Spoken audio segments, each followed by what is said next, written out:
Let's talk Tanya for the 30th of a leap year.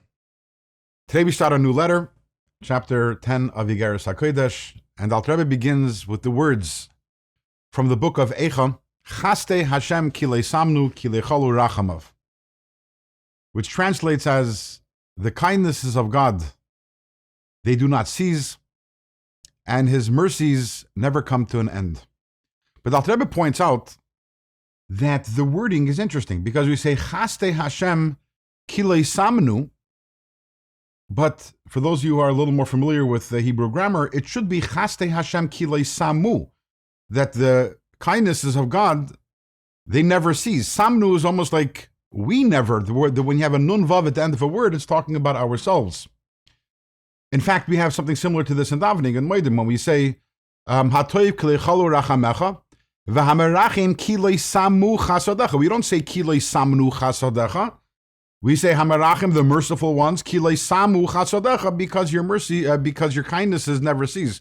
So why in the pasuk in Eicha do we say Chaste Hashem ki leisamnu? Now, the answer to this question is going to come much later on in this letter, but first, Alter Rebbe is going to digress somewhat, and we're going to ask a question. The Torah, would you say that the Torah is an expression of God's chesed, of God's kindness, or an expression of God's gevurah, of God's severity? Now, I think that the knee-jerk obvious answer that most of us would come up with is Torah is God's kindness, but we find in the words of the Torah and the words of the sages, we find somewhat conflicting signals on this. For example, our sages tell us that Taryag mitzvah, 613 mitzvahs were given to Moshe, mipi ha-gevurah, from the mouth of God, but the name used for God over here is gevurah, which gevurah means the powerful one, which would seemingly tell us that Torah comes from God's attribute of gevurah, of severity. Also, there's a pasuk in Hazino where we say, when we're talking about the Torah, we say, mi'iminoi eish das lamoi, that God gave us das, which is the law, which is compared to a fire. Now we know that a fire is a metaphor for gevurah, for severity. Water is the metaphor for kindness. So it would seem that Torah is gevurah. But the funny thing is that I failed to translate the first word of that pasuk. It says, mi'iminoi eish das lamai, that this fiery Torah comes from where? Mi'iminoi, from God's right hand. We know that the right side is associated with chesed. So which is it?